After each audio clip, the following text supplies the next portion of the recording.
The following talk was given at the Insight Meditation Center in Redwood City, California. Please visit our website at audiodharma.org. So it's somewhere or other it said that good things come in threes. So I would like to give a third talk on mindfulness of breathing. And I had in mind that maybe title this talk, Mindfulness of Breathing, Sacredness of Breathing. There's something very special about connecting to the breathing and being mindful of it. I think of breathing as the meeting place of the sacred and the profane, the meeting place of that which is most intimately ourselves and that which is most not ourselves. It's a powerful meeting place. Powerful things go on, and it's kind of like it's connected to so many aspects of life. Our breathing. To be connected to breathing is to be connected to these different aspects. Rainer Maria Rilke wrote this poem. You who let yourselves feel, enter the breathing that is more than your own. I like this little verse. First he kind of points to you, to us, you. And you who know how to feel, who can feel. So evoking our capacity to not think, but to feel. You who let yourselves feel, something you allow yourself to do. There has to be permission or a willingness to feel what's this life, to settle and be here. And then he writes, enter the breathing. I think of diving in, kind of enter into the world of breathing. And initially it might seem that breathing is you're going inside of yourself, within yourself, to a smaller subset of who you are, by going into the breathing, feeling the breathing. Enter the breathing that is more than your own. So we go in, feel it, and become something bigger than what we think of as our own. So this breathing is closely associated with life. We need to keep breathing more than almost anything else we do. More than drinking, eating, working, many things. And yet, we take it so much for granted, we hardly give it much attention. Breathing is closely connected, associated with our inner life, with our innermost intimacy, with what some call the soul or the spirit within. The important role of breathing is embedded in our language. Maybe some of you don't know that coming from Greek, the word psychology could be translated as the study of breathing, because psycho comes from the word in Greek of breathing, but also for mind and soul. So usually we think study of the mind, but this intimacy, this close connection between the soul or the mind, that which is innermost, and breathing. In many languages, breathing then represents both. Spiritual, coming from Latin, means of the breath, like respiration, respire, spirare in Latin, to the breathing. So that which is spiritual has somehow association with breathing, partly because this breathing is connected something much bigger than ourselves, maybe to something sacred. So the word inspiration, also has the word breathing in it. But in Latin apparently meant the breathing in to us of the divine, breathing into us of the gods. And so the word spiritual inspiration has breathing in both words. It's kind of nice, this emphasis on breathing, or you can see it in the language, it's there. There's in the in of inspire, I think in Latin means in, but breathing goes in and out. And is the divine coming into us? Is the divine coming out of us as we breathe? That which is sacred, that which is special. There was an interview with Allen Ginsberg, the poet, and Allen said, if I get hot poetically, the vowels heat up. He was interviewed about his poetry. If I get hot poetically, then you get hot poetically? The vowels heat up. And the interviewer said, could you explain getting hot poetically? And he said, I mean inspiration in a literal way, as deep breath flowing out unobstructedly as long vowels and as unobstructedly as long vowels musically.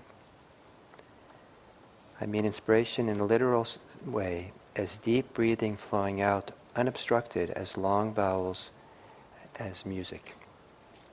So is it inspiration? Is it in or is it out?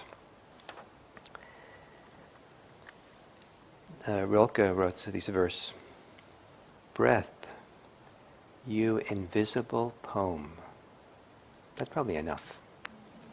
Just you. Breath, you invisible poem. Pure, continuous exchange with all that is. Flow and counterflow, where rhythmically I come to be. An exchange with all that is, flow and counterflow, breathing in and breathing out, where rhythmically I come to be. To ride the rhythm of your breathing, to be connected, to know that you're breathing, to feel your breathing, to feel the rhythm of the chest, the belly expand, contract, riding your breath. And one of the things that happens when we start tuning into our breathing and let it be a regular part of our life, part of our mental attention, the energy of the mind, no longer flows into our attachments, our preoccupations, our ways in which we get lost in thoughts and fantasy. And part of our attention is grounded in something that can be nourishing, comforting, reassuring, settling. Many people use the rhythm of breathing as a way to help them when they're anxious. One more word for in our language that has breath in it is conspiracy. It's the people we breathe with. So this morning we've had a conspiracy here. And it's a dangerous conspiracy.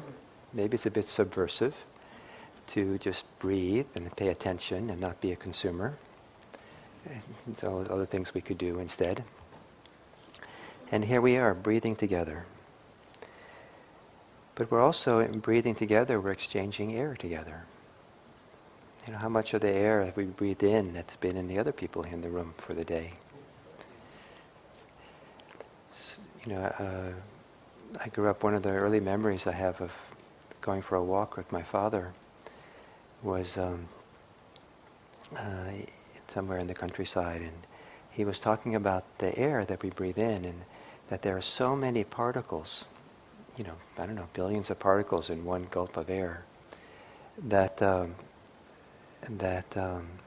the way that air spreads and exchanges through space over time. He said that the air that you're breathing in, he said literally, he said that has the particles of air that Julius Caesar breathed in and out. Statistically, that has to be the case. There's so much. But this conspiracy of this air that we breathe in, air that we breathe out, not only has the air of us sitting here together, but it has the air of our ancestors. You know, that we breathe in, we breathe out. And kind of a wonderful reflection is that, you know, it's one of the things we most need to do is to breathe. You know, we can't go many minutes without breathing. We can go hours without drinking or hours without days without eating. But breathing we have to do. And we take it so much for granted. But you know, there's a vast, not quite infinite, supply of air. And the demand, our demand, is pretty small. It's a wonderful kind of balance, right? The supply and demand of air. It's pretty cool in terms of being taken care of or supported by this wonderful planet of ours. The thing we most need, it's abundant. Much greater than what we actually need for ourselves personally. When I was in college, I took a botany class, and big auditorium, big blackboard, and the auditorium was kind of a little bit, classroom was kind of a little bit sunken in to the ground, and so you came out into this courtyard in UC Davis.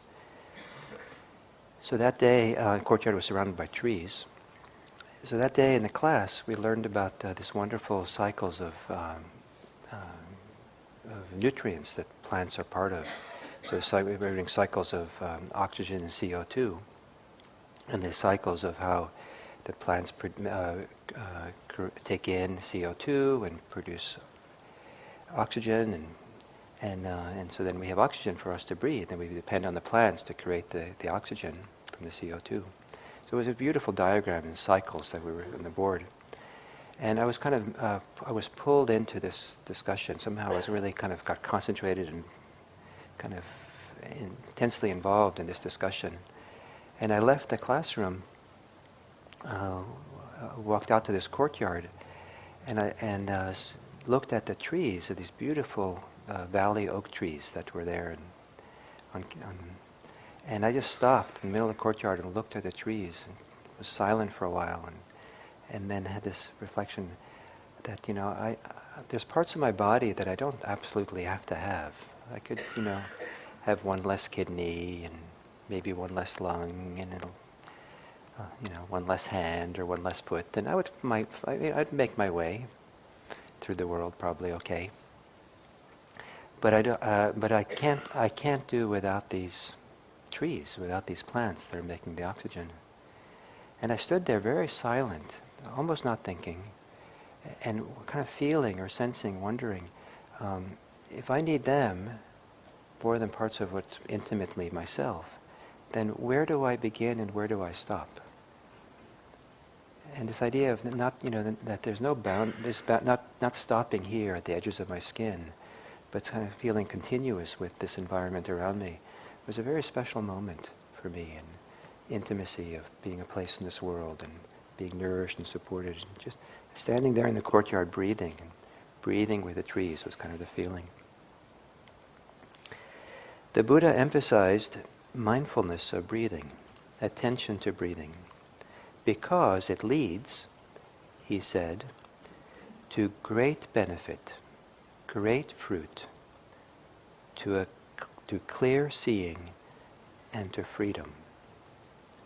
So this idea that breathing, mindfulness of breathing, tuning into your breathing, is of great benefit and leads to some of the things that Buddhism is pointing to, clear seeing and to freedom. There's something very powerful about being with the breathing.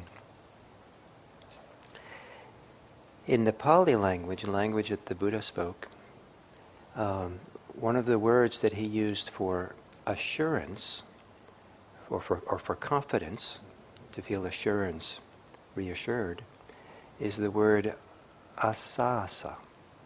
And asasa means breathing easily. But that word, breathing easily, figuratively became mean to be reassured.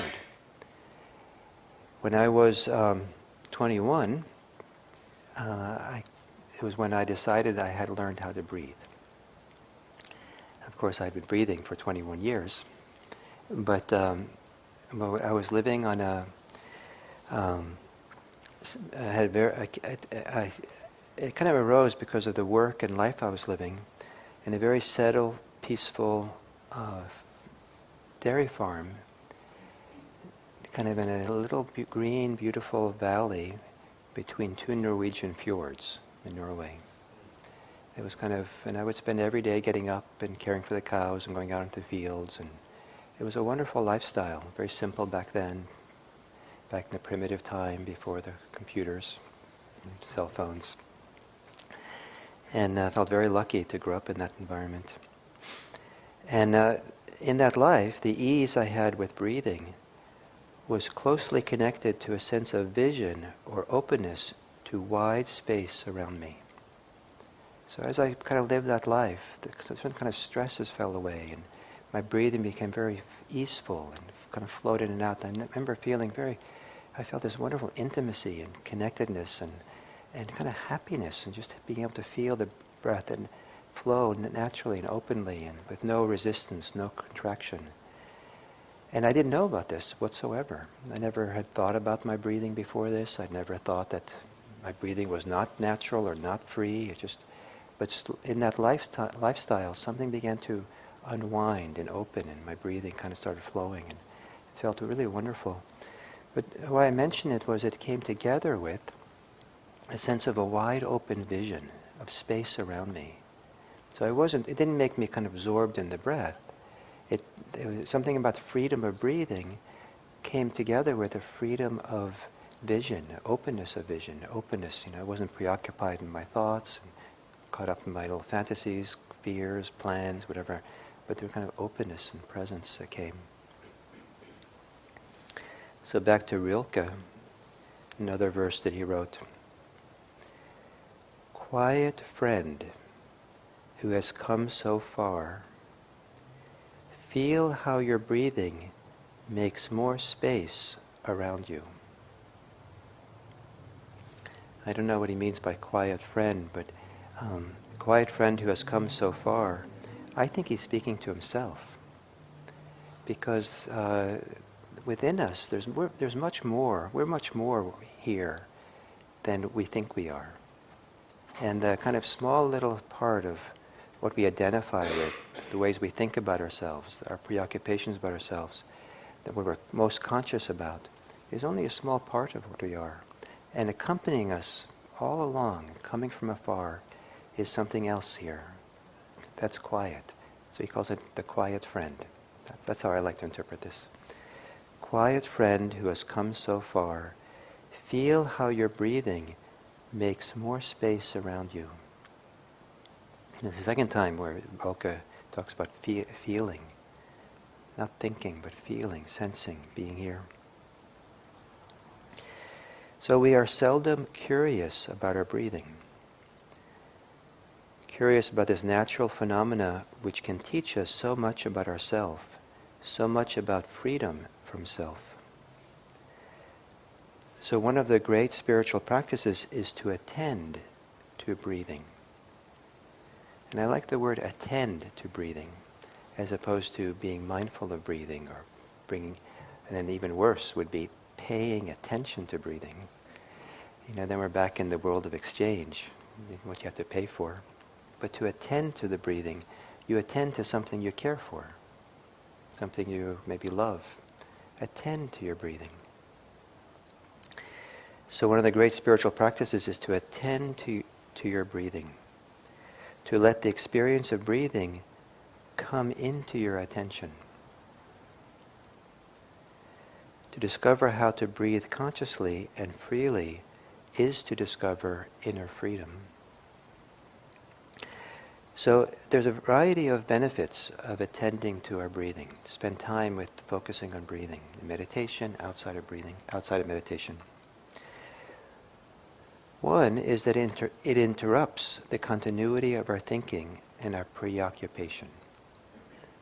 So if you have a habit of checking into your breath, connecting to your breath, physical, immediate experience, it's a convenient place to wake up, step out of whatever we're caught up in, lost in.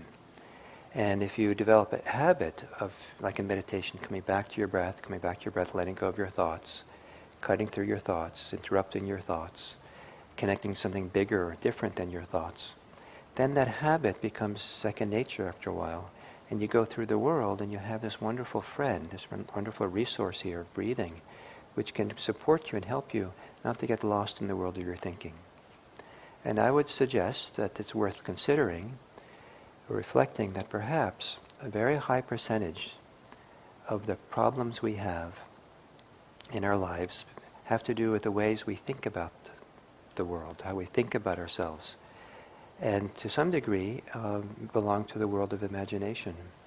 And even if they're real world things that we're not imaginary, the way we relate to it has to do with this world, virtual world of our thoughts and ideas. And so to have the idea to step out of that and cut through it and wake up, in a sense, is a very powerful thing. So breathing can help with that. But then with not just a moment connecting to the breath, but with continuity of attention to breathing, we start to leave ourselves alone. And this idea of leaving ourselves alone, many people are hard on themselves. Many people are caught up in all kinds of preoccupations, desires, aversions, doubts, confusions, that we can get lost and spin out in for decades. And there's something very powerful about leaving ourselves alone, not be the engineer of our lives, not feel like we have to control everything, not feel we have to censor ourselves, not feel we have to kind of repress ourselves, but to kind of just leave ourselves alone. And one of the great places to learn that art is in meditation itself, where it's kind of safe. So that's where it may be safest to leave ourselves alone. And so just staying with the breath, learning the art of breathing so that we're leaving ourselves alone. I mean, we are focusing on the breathing, but it's like turning the attention into something which is healthy and nourishing, rather than having the attention go feed the ways in which we don't leave ourselves alone, the way we're trying to do things a lot and fix things. And so it requires not working at breathing, not making breathing just one more engineering job, to work at breathing. I'm working at staying with my breathing. That sounds burdensome to me, that language. But rather allowing the breathing to come to attention, or being breathed, being present as the breathing breathes us, rather than us breathing the breath. The breathing breathes us. But the continuity of that, staying in that flow and that rhythm, not tensing or resisting or asserting in the very act of being with the breathing. It's more of a relaxing into and allowing this flow to happen. And at first it might not be relaxed and free, the breathing, and it might feel tight, or might be some resistance or limitations in how we breathe. But to be relaxed about that and just be with it and be with a massage of that. I think of it as a little bit of massage. Sometimes when my front of my chest is a little bit contracted from how I live my life for the day, or my shoulders a little tight.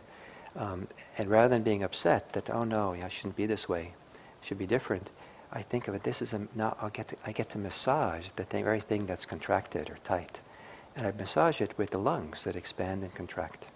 And I just kind of, just like a good masseuse is kind of expanding and, kneading the muscle. I'm kind of kneading or expanding, contracting as the lungs expand and contract. And I move into the place of tightness and relax and in. And then just do that for however long it makes sense. I think it's interesting that, back to the etymology of words, that the word anxiety means choking in Greek, to choke. And so this, again, to be anxious is to limit our capacity to breathe.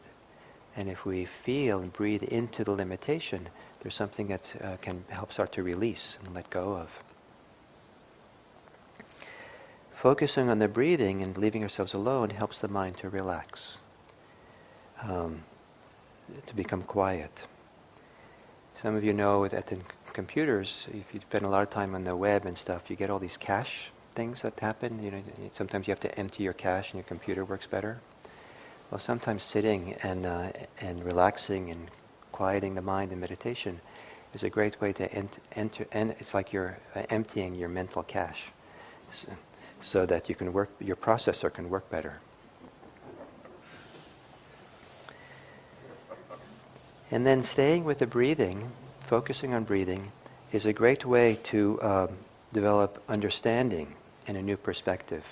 We can understand a lot about ourselves by understanding how and when and why we're contracted, how and why the patterns of breathing are the way they are.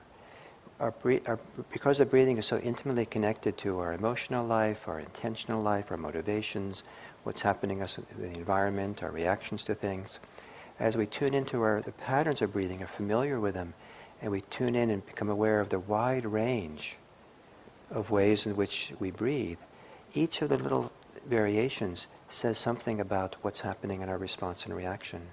It's not wrong, but it's a mirror to see what's going on within ourselves.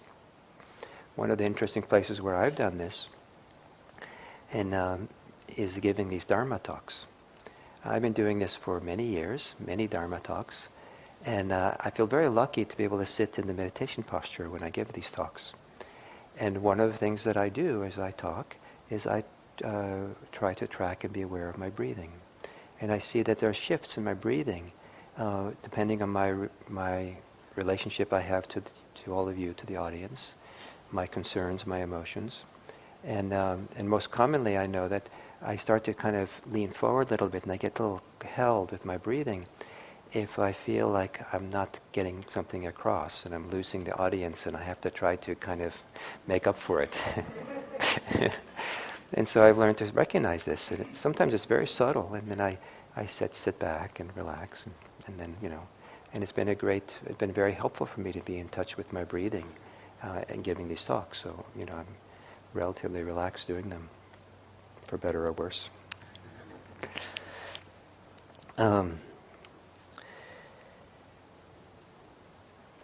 So then, new perspective.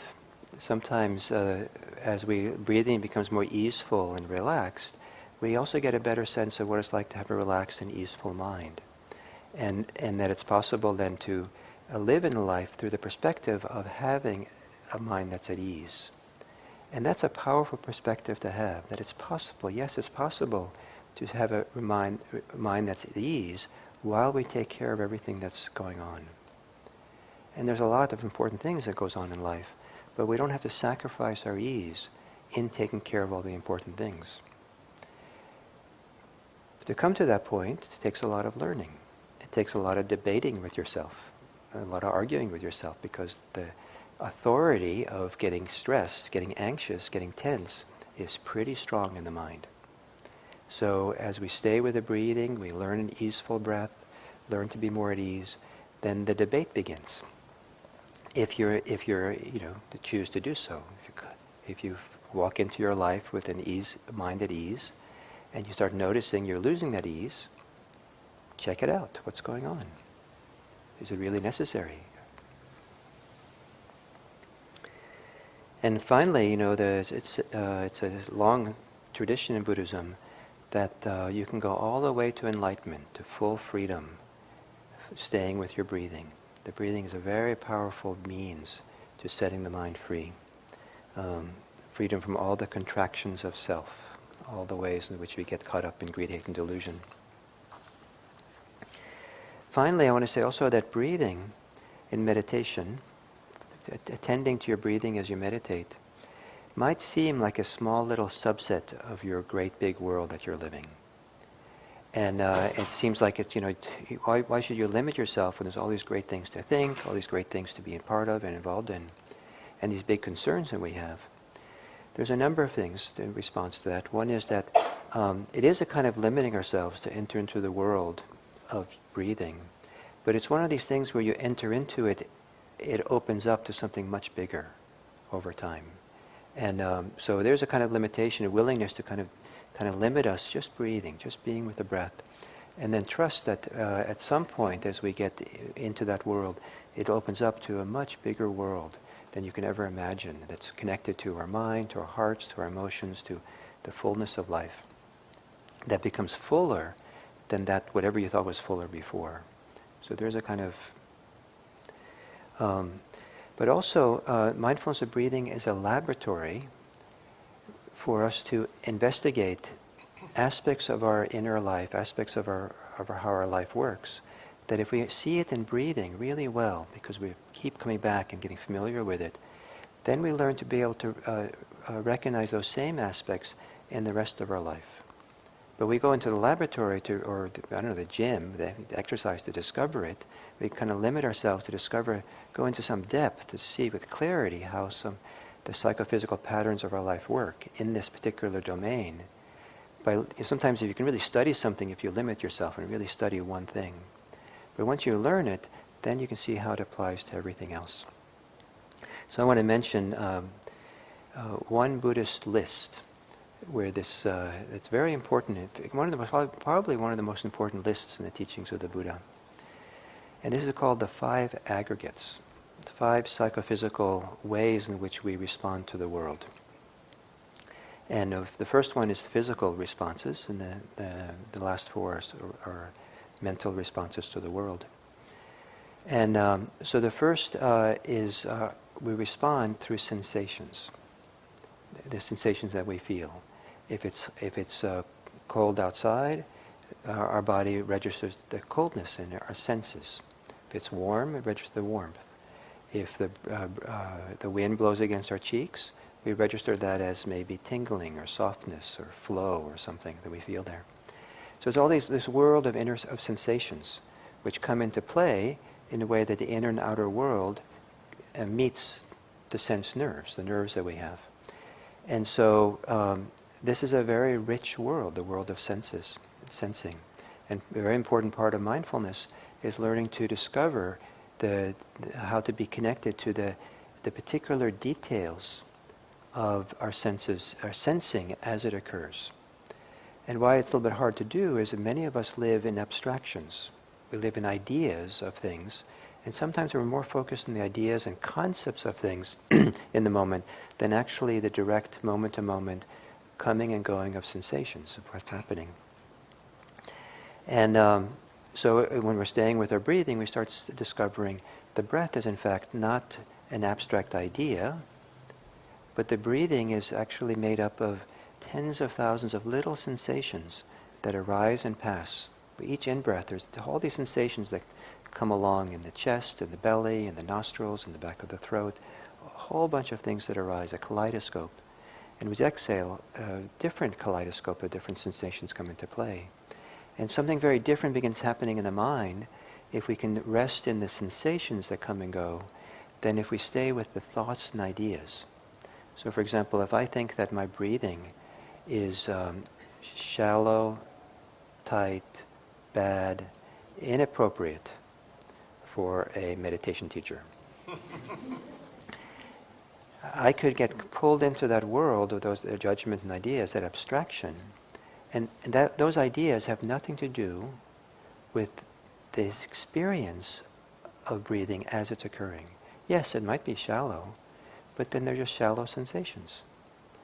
It might be fast, just fast sensations. It's not bad, good or bad, it's just sensations.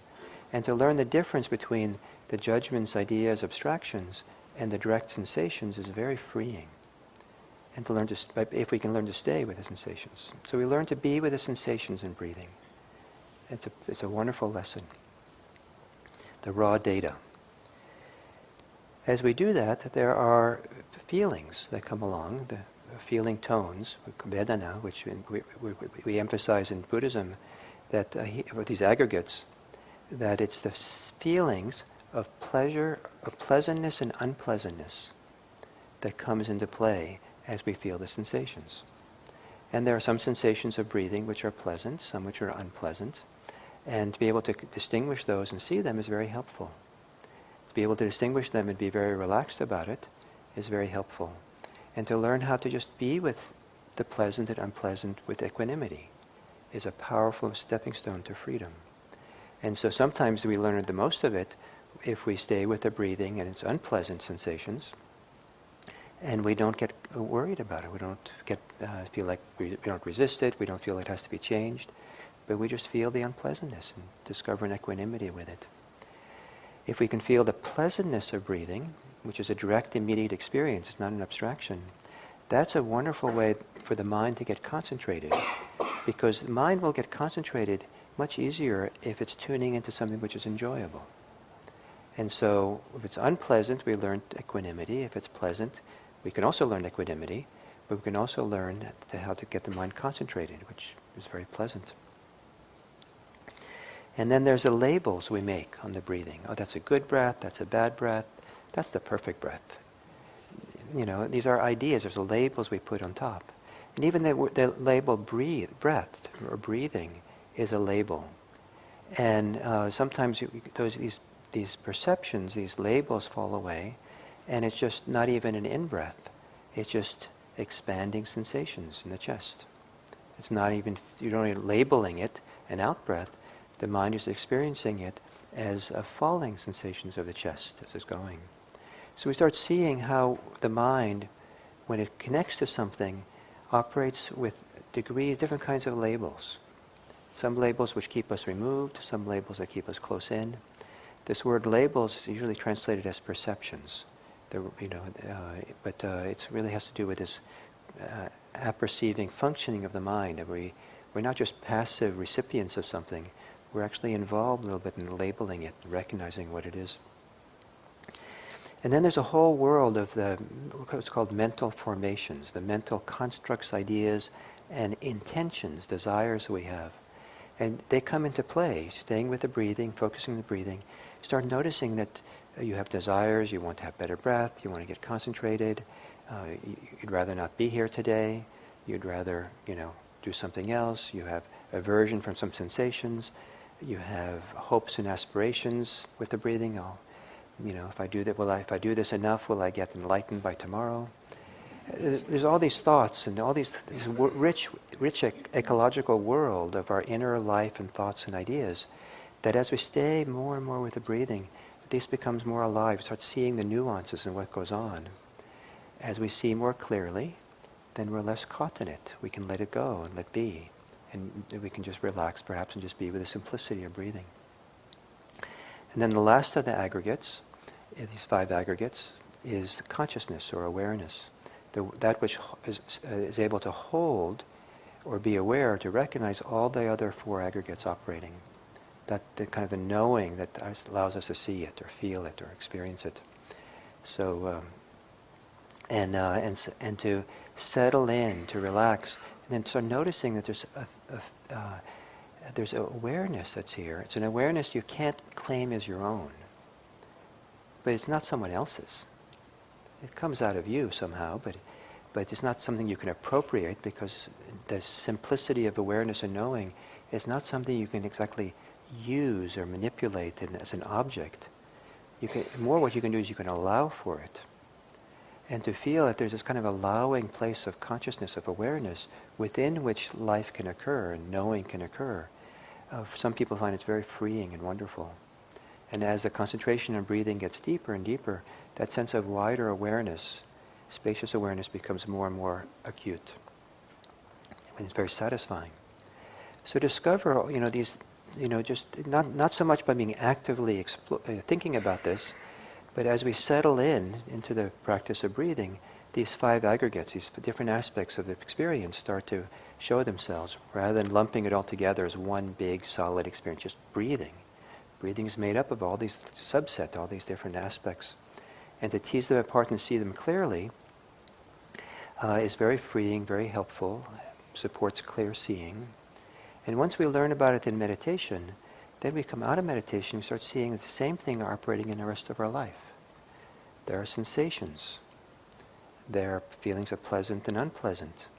There are labels and concepts we put on things. There's a whole inner world of mental formations, constructs, ideas. And there's this consciousness. This wonderful consciousness, which maybe can be your quiet friend. It's come a long way to be with you.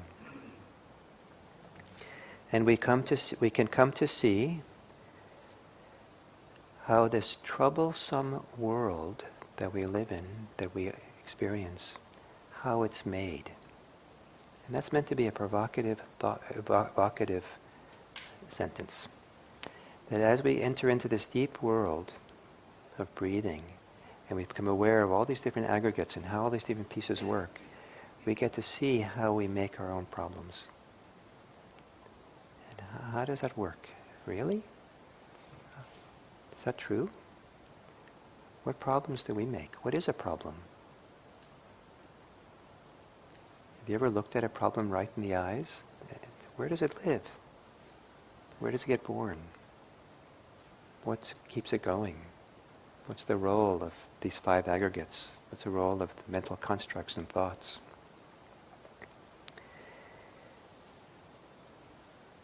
So we breathe in and we breathe out.